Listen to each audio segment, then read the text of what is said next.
بصوا الجلاش بعد ما استوى كده وطلع من الفرن، شايفين شكله عامل ازاي؟ بجد خطير واستوى، خد اللون الذهبي ده. بصوا، تعالوا كده نطلعه مع بعض ونشوف النتيجة.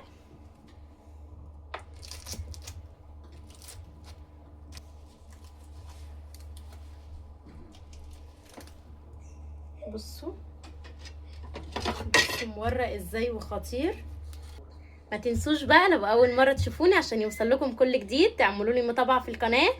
يا مساء الفل، ازيكم عاملين ايه؟ يا رب تكونوا بخير. كان في حد كده طالب مني الجلاش الحادق باللحمه، هعمله معاكم النهارده بطريقه بسيطه جدا يلا بينا نشوف الطريقه.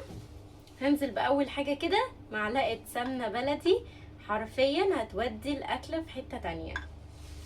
انا هنزل بمعلقه بس كده على طاسه طبعا تكون سخنه، واروح نازله معايا بنص لحمه مفرومه.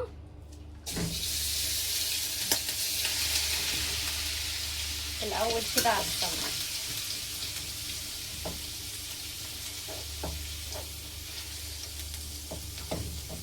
ابتدي افك فيها كده.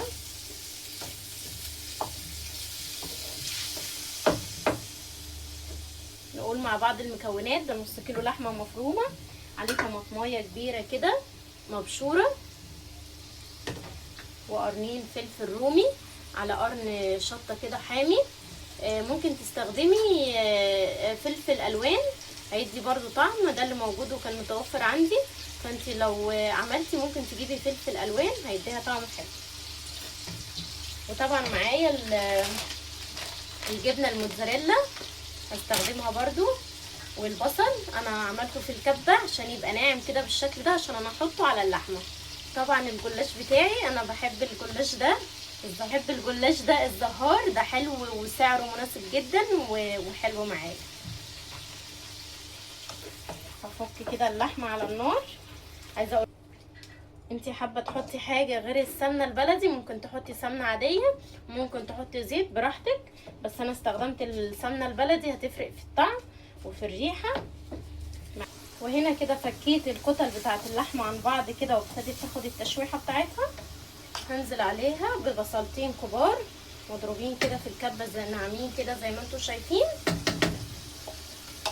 على البصل على اللحمه بالشكل ده كده. بصلتين كبار او زي ما تحبوا، لو بتحبوا تزودوا البصل براحتكم. معايا هنا جوز الطيب كده، هدي بشره كده صغيره هتدي ريحه وطعم فعلا للحمه جميل. وكمان هضيف عليهم فلفل اسود، طبعا عارفين اللحمه بتحب الفلفل الاسود. وكمان هضيف ملح كده. انا ضفت التوابل معايا ملح وشطه وجوز الطيب. لو حابين تضيفوا بهارات لحمه ومتوفره عندك وموجوده ممكن تحطي منها كمان بهارات لحمه. حابه تضيفي كمان مرقه لحمه براحتك. وكمان هضيف بقى الفلفل، هي ابتدت تاخد تشويحه كده نص تشويحه معايا، هضيف عليها الفلفل. وزي ما قلت لك ممكن تستخدمي فلفل الوان. عايزه اقول لكم ريحتها خطيره جدا. بصوا شايفين شكلها. بعد كده بقى بعد ما وصلنا للمرحله دي كده ابتدت اللحمه اتشوحت معايا بالشكل ده كده، مش هكتفي بكده، هنزل عليها بطماطميتين كده او طماطمايه واحده كبيره ومبشوره، هتديها حرفيا طعم جميل كده وهيفرق في الطعم قوي. انا بحب كده لو مكرونه بشاميل برضو بضيف لها ايه على اللحمه كده طماطمايه مبشوره، بتفرق جدا. وجربوها كده، ضيفوا عليها لما تيجي تعصجوا لحمه كده المكرونه بشاميل او لاي حاجه ممكن تعملوها، ضيفوا عليها كده طماطمايه مبشوره، بجد هتفرق في الطعم وفي طراوه اللحمه، هتفضل طريه معايا. ده اللحمه بتاعتي اتعصجت وبقت بالشكل ده، شايفين جمالها عامل ازاي؟ الفلفل والطماطم ودوها حرفيا في حته تانية وخلوها طريه كده ومحتفظه بالطراوه بتاعتها زي ما انتم شايفين. تعالوا بقى كده نصبع الجلاش باللحمه المفرومه اللي عصقتها معاكم. معايا كده صينيه تكون مربعه اهم حاجه، عشان انا هستخدم هعمله كده رويل صوابع كده الجلاش بتاعي، فانا هستخدم صينيه تكون مربعه. فردت حطيت كده صينيه. هفتح معاكم الجلاش.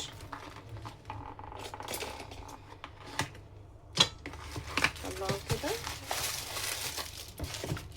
زي ما قلت لكم الجلاش ده انا جربته وسعره كمان حلو. هفتحه كده بالشكل ده زي ما انتم شايفين.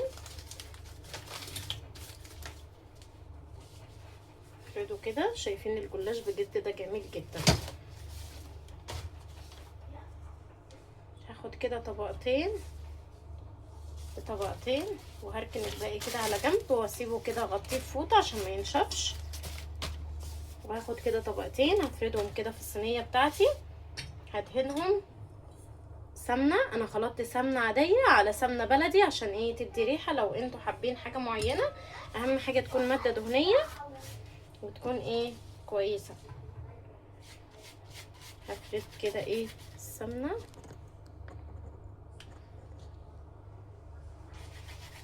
على الجلاش بتاعي بالشكل ده كده كله.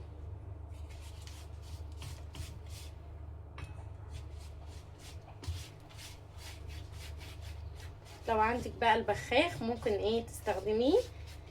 معايا كده اللحمه المتعصجه هحط كده على طرف كده من النص وهبتدي اوزعها كده بالطول زي ما انتوا شايفين كده بالشكل ده كده.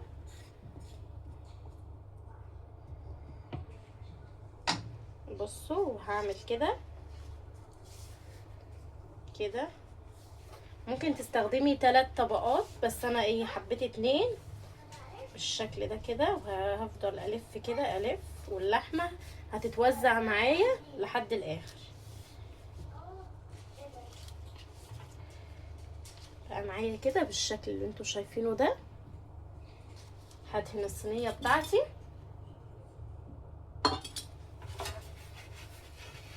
هدهنها كويس عشان ما يلزقش. طوارئ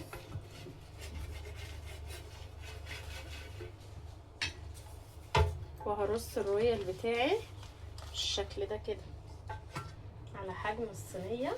بصوا بقى معايا كده.